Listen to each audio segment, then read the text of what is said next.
Madhya Pradesh Congress committee महामंत्री और पूर्व विधायक गुड़ राजेंद्र मिश्रा के नेतृत्व में पैदल मार्च कर ग्रामीणों द्वारा मनगमा तहसील में एसडीएम आर.के. सिंह को 3 सूत्री मांगों का ज्ञापन सौंपा और जल्द कार्रवाई कराए जाने की मांग की। उक्त अवसर पर गुरु प्रसाद तिवारी, ददन गुप्ता, दिवाकर सिंह, राजीव लोचन, गोपाल तिवारी, सुदामा प्रसाद यादव सहित अन्य लोग उपस्थित रहे। किसान सर्वाधिक परेशान है खाद को लेकर के, और खाद में भी यूरिया खाद ढूंढे नहीं मिल रही। तो ये निश्चित रूप से मनमानीपना जो है ये एसडीएम साहब को और साथ ही साथ एग्रीकल्चर डिपार्टमेंट को, जो कृषि विभाग है, उस पर छापामारी का काम करना चाहिए। ये मांग आज हम सब इस अंचल के जितने हमारे कांग्रेस जन हैं, साथी हैं, सब लोग, चाहे ददन भाई हों, चाहे इधर दिवाकर सिंह जी हों, राजीव लोचन सिंह जी हों, सुदामा यादव है सरपंच हमारे यहाँ का बुढ़वा, कई एक नाम लेना बड़ा कठिन होगा। तो ये तमाम सारे लोग जो है वो इस बात को लेकर के आंदोलित हैं कि खाद का जो रेट है वो बहुत ज़्यादा बढ़ाया जा रहा है, और ये प्रशासन का काम है कि ऐसे रेट को कंट्रोल में रखने का काम प्रशासन का होता है। एग्रीकल्चर जो कृषि विभाग है उसको चाहिए, और साथ ही साथ में एसडीएम साहब मुखिया होने के नाते उनका ये काम है कि अगर अवैधानिक तरीके से खाद का पैसा बढ़ाया जा रहा है, एक तरफ 267 रुपये और दूसरे तरफ 400-500 रुपये, तो इस तरीके से जो किसानों का दोहन हो रहा है, इस बात को लेकर के मैंने इनको एसडीएम साहब को जो ज्ञापन दिया है। एक दूसरा हमने ये कहा है कि इस प्रदेश के मुखिया कहते नहीं थकते हैं कि हम किसानों के बड़े अनुयायी हैं और किसानों के बड़े हिमायती हैं।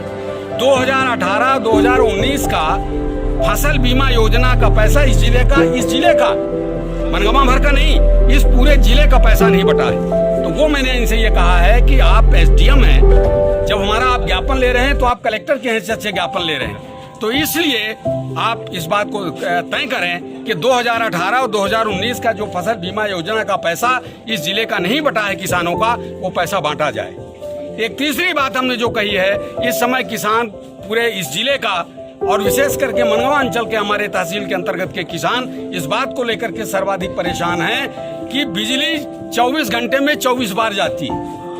बिजली का बिल इस बार अभी बताया हमारे साथियों ने कि 1000, 1500, 2000, 2500, 3000 इस तरीके का बिल आया है। मैं कहना चाहता हूं कि एक तरफ तो प्रदेश का मुखिया 27 उपचुनाव जो हो रहे हैं पूरे प्रदेश में, तो एक तरफ मुख्यमंत्री कहते हैं कि हम किसानों की जो बिजली है उस बिजली का बिल माफ किए देते हैं, और जब इलेक्ट्रॉनिक मीडिया में और प्रचार होता है प्रिंटेड मीडिया में, तो कहते हैं कि हमने ऐसा नहीं आया कहीं दिन रहना है, बिजली का बिल वहा जाए लीन जाए।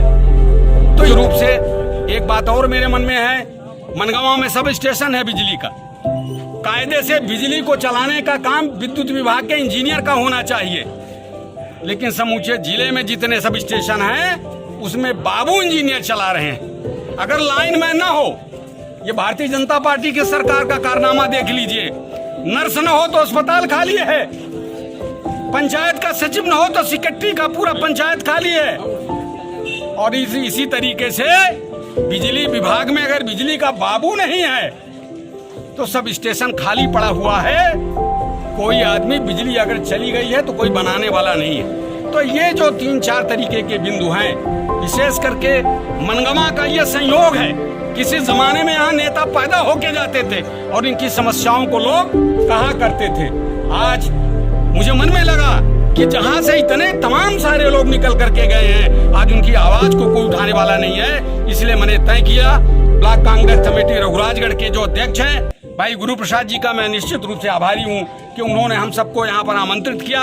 ददन भाई इस उम्र में भी यहाँ खड़े हुए, कांग्रेस के नाम पर यहाँ खड़े हुए हैं, मुझे प्रसन्नता है। गोपाल जी, सारे लोग सीनियर्स जो आए हैं, मैं उन सबका हृदय से इस्तकबाल करता हूँ और स्वागत करता हूँ। और जनहित के इस मुद्दे पर जो हमारे पूर्वज हमको दे गए, मैं किसी दल की बात करने यहाँ नहीं आया हूँ। जमुना प्रसाद शास्त्री को कौन नहीं जानता, पंडित श्रीनिवास तिवारी को कौन नहीं जानता। ये तमाम सारी विभूतियां इसी अंचल में पैदा हुई हैं और उन्होंने अपने कामों को यहाँ पर अंजाम दिया है, आप लोगों के माध्यम से दिया है। इसलिए यहाँ की उर्वरा जो धरती है वो सूखी नहीं है। अगर अन्याय होगा तो इस अन्याय का प्रतिकार इस कोरोना काल में भी किया जाएगा। इसमें डरा नहीं जाएगा, जीवन रहेगा तो लड़ाई होगी, संघर्ष होगा।